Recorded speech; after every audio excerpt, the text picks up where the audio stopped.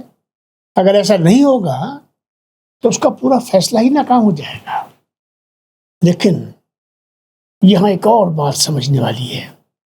اگر مالک چاہتا کہ وہ ویکتی وہی کرے جو مالک ہر پل اس سے کروائے تو پھر اسے مینیجر یا خلیفہ بنانے کی ضرورت ہی کیا؟ وہ خود ہی سب کچھ کرتا۔ ٹھیک یہی سوال یہاں بھی لاگو ہوتا ہے۔ اگر انسان کو وہی کرنا تھا جو اللہ ہر پل اس سے کرواتا تو پھر اسے خلیفہ بنانے کی ضرورت کیا تھی؟ ایسا تو پوری کائنات پہلے سے کر رہی ہے. سورج، چاند، ستارے، پہاڑ، سمندر، پیڑ پودے، جانور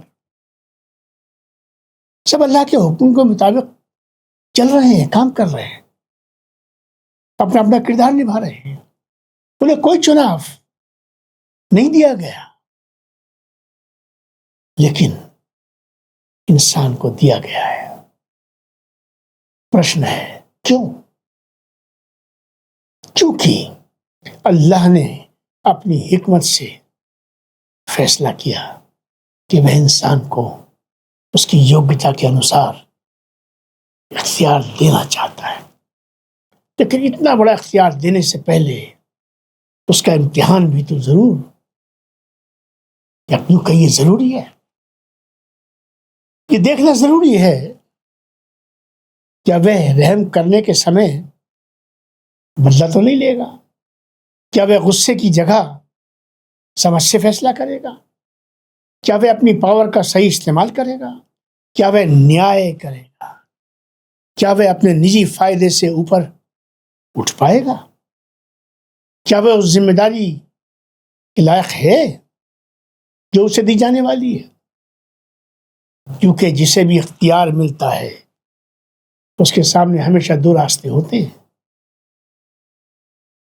صحیح کا بھی اور غلط کا بھی. ہم اپنے آس پاس روز دیکھتے ہیں کہ بہت سے لوگ تھوڑی سی پاور ملتے ہی اس کا غلط استعمال کرتے رہتے ہیں، ان کے پیر زمین پہ نہیں ٹکتے. اگر چھوٹی سی طاقت انسان کو بدل دیتی ہے تو دوستو سوچئے اللہ کی خلافت جیسی ذمہ داری کتنی بڑی ہوگی. اس لیے اتنا بڑا مقام بنا امتحان اور پریکشا کے نہیں مل سکتا. اور جب امتحان ہوگا تو یہ فطری بات ہے، اس کا حساب بھی ہوگا، اکاؤنٹیبلٹی اس کا انٹیگرل کمپوننٹ ہوگا. پھر اسی حساب کے آدھار پر جنت اور جہنم، سورگ اور نرک کا فیصلہ بھی ہوگا. کتنی لاجیکل یہ ہائرارکی اور چین ہے. جو ذرا بھی بدھی کا استعمال کرے گا اس کی سمجھ میں آ جائے گا. اور دیکھیے قرآن کی ہر بات دوسری بات سے جڑی ہوئی ہے. یہ ایک لڑی ہے جس کا ایک دانہ دوسرے دانے سے جڑا ہوا ہے. یہ پورا سندیش ایک ہی دھاگے میں پرویا ہوا ہے. اس میں نہ کوئی ورودھابھاس ہے، نہ کوئی خالی جگہ، نہ کوئی بے میل بات. تو دوستو اگر ہمیں سچ مچ اللہ کا صحیح خلیفہ بننا ہے تو ظاہر سی بات ہے کہ اس دنیا کو اس کی اصل حیثیت سے دیکھنا ہوگا. کہ دنیا جتنی بھی خوبصورت کیوں نہ ہو، یہ صرف امتحان کا میدان ہے. پریکشا کے ہال میں بیٹھے ہیں ہم سب یا پلیٹ فارم پر کھڑے ہیں. اس کی اپنی کوئی استھائی حیثیت ہے ہی نہیں. اصل زندگی وہ ہے، اصل زندگی وہ ہے جو اس کے بعد آنے والی ہے. اس لیے اگر ہمیں اس بڑی ذمہ داری کے لائق بننا ہے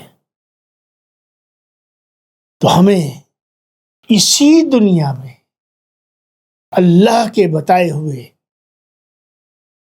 راستے پر تو چلنا ہوگا. امید ہے کہ آپ آج کی اس بات پر گمبھیرتا سے غور اور وچار کریں گے. یہ کوئی ہوائی باتیں نہیں ہیں دوستو، یہ پیور لاجک ہے جس کے اندر سالڈ ریشنل ہے. اس کا استعمال کریں گے تو بات سیدھی یہاں جائے گی. اگلے ہفتے ہم اسی وشے کو اور آگے بڑھائیں گے. بہت بہت شکریہ. وآخر دعوانا ان الحمدللہ رب العالمین. اور ہماری آخری پکار یہی ہے کہ تمام تعریفیں اللہ کے لیے ہیں جو سارے جہانوں کا رب ہے. السلام علیکم ورحمۃ اللہ وبرکاتہ. آپ سب پر سلامتی، سب پر سلامتی. اللہ کی رحمت اور اس کی برکتیں ہوں.